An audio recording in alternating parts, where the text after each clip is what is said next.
Well, my name is Tanuj Virwani. I am an actor. I do films as well as web series. And today we're going to talk about my love and fascination towards collecting statues, figures, and artworks. It dates back a good 16, 17 years. I was with my parents in Toronto. I was walking on the side of a street and I see this really interesting showcase of these characters that I couldn't quite recognize, but I was quite fascinated by. So I stepped into the store, and amongst them was this tiny bobblehead of Pinhead.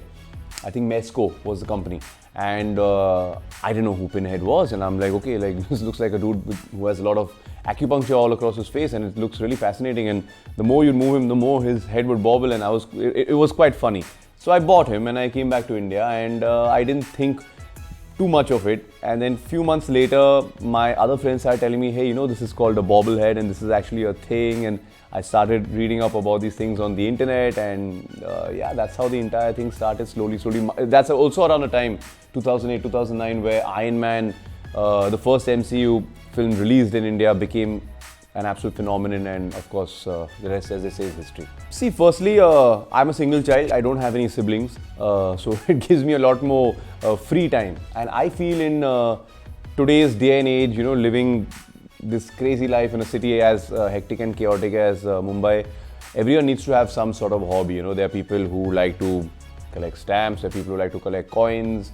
People have all sorts of different interests and hobbies. For me, I've always gravitated towards action figures from a very young age. It could be He-Man, Skeletal Man, then we had those WWF figures, the G.I. Joes, Hot Wheels, all of that, So I think it was a natural progression for me. And also at the time, being a cinephile, being an aspiring actor, loving the whole thing of the creature designs and the special effects that go behind making a film, So it was just a match made in heaven. And when I started realizing that there are actually companies out there which do make this sort of stuff, it really piqued my interest. And I guess that's how the entire thing started. And slowly, as the company started growing and as I started earning my own money and I could afford it, because mind you, it's always been quite an expensive hobby, a lot cheaper back then, because the rupee was a lot more powerful as compared to the dollar, and most of our stuff used to come from USA back then.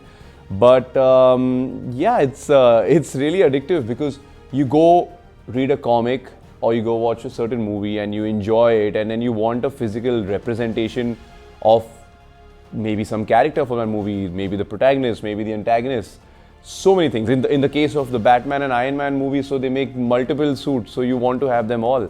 So I think, that's how it all started. I heard about XM through a common friend who's also very, very passionate about statue collecting, and then I did a bit of research on it, and I think I was part of these, Sideshow Collectors thread at that point, and there was a lot of chatter about XM Studios being the next big thing. And up until that point, all the statues that I collected were movie accurate. They weren't comic book accurate. And suddenly I see their designs, and I think Magneto, Hawkeye, Black Widow, and Hulk, I think these are the ones I saw initially. And I'm like, wow, like you actually have this really interesting artistic interpretation of these characters. I already had the movie versions, but there's something just extra special about owning a comic book accurate statue. So that's how XM Studios happened, and there's been no looking back. My first XM piece was it was the XM Studios Black Widow, and I really liked it because I did not have too many female characters in my collection at that point. I think I had a Sideshow Catwoman, but that's about it. And what I really liked about it is it had this really interesting light up feature, and the switch was very well hidden. It was incorporated into the statue as part of the top or the part of the tip of the lamp. And I think if I'm not mistaken, she came with you could replace her upper torso, so she has a completely different look, and she had the red hair, she had the short hair look. There was a lot you could do. I really enjoyed the fact that there were so many swap out parts, because it made the statue a whole lot more interesting, a whole lot more dynamic, and if I got bored of one pose, I could just go and completely change it and it looked like a brand new piece. I mean, have you seen these beauties? Why not? I feel XM is one of those rare companies that has been able to consistently deliver quality, dynamic poses, again make it very visually appealing to us collectors, and it just stands out. Each piece, I believe, like if you look at this, or you look at this, or you look at the Daredevil, each piece is telling a story. Not to forget, the cherry on the cake is the fact that they have the most amazing art prints, and I am an avid collector of those as well. You'll see them later, they're all framed and out in the hall. Well, we happen to be sitting right next to it.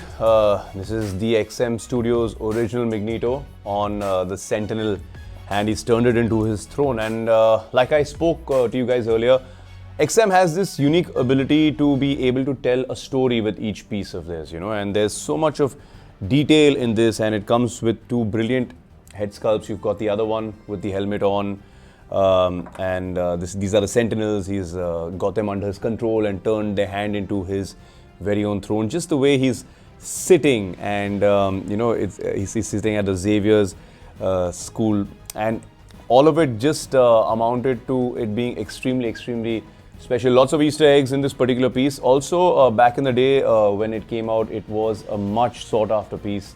Like any collector worth his weight wanted to have this piece, and I think it was one of those pieces that became an instant grail. So for all these reasons, this is definitely the pinnacle of my XM Studios collection thus far. XM has really broadened their scope and broadened their catalog in the past couple of years in particular. In fact, I was in Singapore recently, and I went and I checked out their new store. I think it had over 19,000 square feet of floor space just for statues, and it was really geek heaven for me.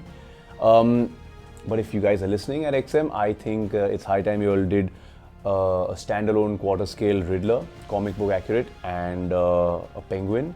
And while we're at it with Batman's Rogue Gallery, I would not even mind a nice Mr. Freeze. Being an actor, the character I would like to play, probably Batman, happens to be my all-time favorite superhero, and I also feel there's so many different interpretations of that character that are out there. You know, as we saw in the recent film as well, it was a completely new spin. So I think that would be very fascinating and tantalizing for me to kind of like get my teeth into that. You know, because you get the duality of Bruce Wayne and you get Batman, and in this case is one of the few superheroes where I feel Bruce Wayne is the mask and Batman is actually the real dude. So I think that role reversal would be fascinating to explore on camera.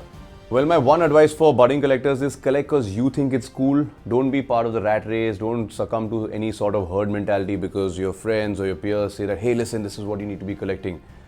The moment you see a piece, it's an instinctive reaction. You'll feel something here. And I know it sounds extremely filmy, but well, I am filmy, I'm an actor. So if you feel it here, then you need to have it. If you start thinking from here, then you don't need it.